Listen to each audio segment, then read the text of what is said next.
let's buckle up our seatbelts and grab a juice box because today I want to talk about a game that's been on my mind this last week. It's the only game in the genre that I can think of that may stand up and challenge Silksong for me in terms of hype and anticipation. Now, if you have eyes and you've seen the thumbnail, you know what I'm talking about. It's this game called Crowsworn. When this game was first announced, a lot of people were hating on it because of how similar the UI and some walking animations look to Hollow Knight. A lot of people chalked it up to as a Hollow Knight clone, a blatant ripoff, shameless, complete infringement of one of our favorite games ever. And I'm very grateful that some of the big creators like Fireborn stepped up to defend Crowsworn and tell the community that everything that borrows from Hollow Knight doesn't mean it's a blatant ripoff. Now, if you don't know what Crowsworn is and you have never heard of it, here, let's have a look at the Steam page real quick. This is the game, it's still to be announced.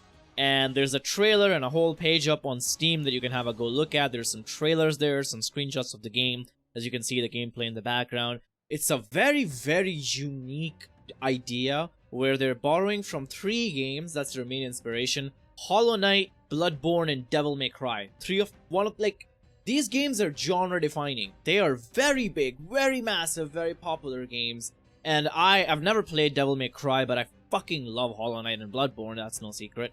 So yeah, this game has been in development for over 2 years now. On August 11th, they hit their 2 years Kickstarter anniversary. With that said, let me take a quick peek at their Kickstarter. You guys may be surprised if you don't know about this game that it actually ended up raising $1 million. Over $1 million. Obviously, this is in Canadian, but it's absolutely incredible. This is not a small taking. If you go down to their Kickstarter stretch goals, they have met every single one of their goals. Now it's just literally make the game even better. So anything more just makes the game better. I don't think Hollow Knight itself raised this much money, so I'm really glad this game is getting all this attention that it's getting. And if you still have a sliver of the doubt that this game might be a plain fucking ripoff and a scam, if you go look at their their risks, well, not their risks, but right above that, if you look at the team size, you'll recognize this beautiful gentleman right here. This name, Matthew Griffin, aka Let. So this is the same guy who's the marketing director for Hollow Knight and for Silksong, and he manages all the marketing for Silksong, and he's also been hired to market for Crowsworn, rightfully so, as it's of a similar of a comparison as you can make. I'm not gonna lie, ever since I've played Hollow Knight, there have been great Metroidvanias that have come out, but it's always felt inferior. Like, they have all lacked that one captivating charm that Hollow Knight has.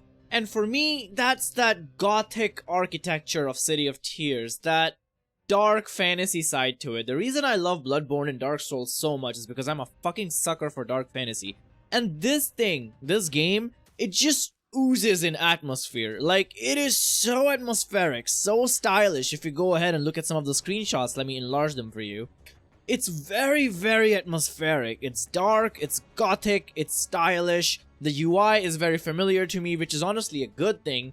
And like, as you can see, some of the animations and things, you might think that it's familiar.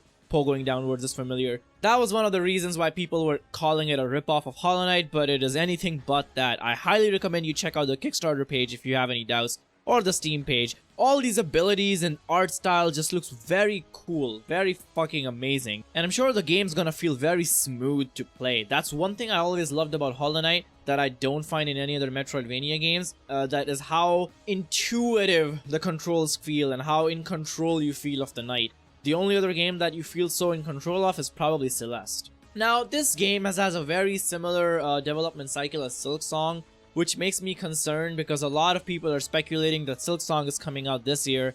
And as much as I love Crowsworn, as much as I'm 101% guaranteed that this game is gonna be phenomenal, and the $1 million that it raised, it's because of a reason, and this game is gonna absolutely fucking slap and top all the sales chart, I also don't want it to be cannibalized by Silksong, because if you have any delusion that it won't be cannibalized by Silksong, you're absolutely smoking. No matter what game it is, as long as it's in the Metroidvania genre and it's coming anywhere near Silksong, that game's gonna get overshadowed so fucking hard, just like Horizon Forbidden West did with Elden Ring. And Horizon Zero Dawn did with Zelda. Jesus Christ, that game really has a terrible record for release dates. But yeah, I hope these guys are smart enough to space their game out from Silksong. I'm pretty sure they will be. I know that last year there was talk in the air that Crowsworn will probably come out before Silksong, but I'm not really sure anymore. I mean, this game is probably also close to completion and they're probably polishing it up.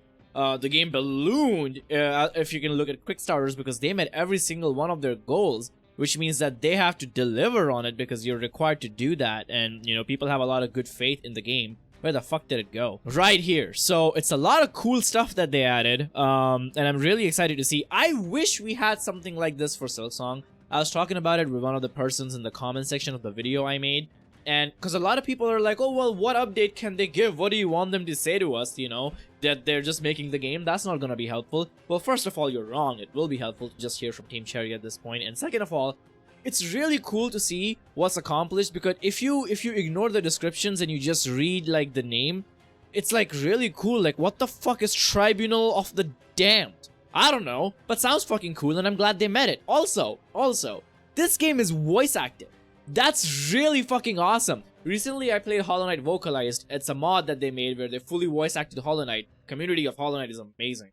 And that is so cool that this game, by default, will ship with voice acting. I feel like there's a lot of potential there, and dare I say, I feel like this game even has the potential to stand up right next to Hollow Knight and Silksong when it comes to popularity and sales. It's so funny. These guys looked at Bloodborne and these guys looked at Hollow Knight and they were like, well, if From Software and Team Cherry aren't gonna give us a sequel to their beloved games, we'll just do it ourselves. If you read their descriptions and if you read what they're talking about, you can tell how much passion is there behind this game. It's not like those other games which see Hollow Knight's success and they go, well, we can jump on that fucking hype train and then milk it out of some money. They really care about this stuff. They've put so much passion and soul into this game's development, and there's a lot of physical goodies you're getting with it too. Like, they made like one of their own art book and journal, I think. It's kind of like the Wanderer's Journal for Hollow Knight. They have a plushie going on.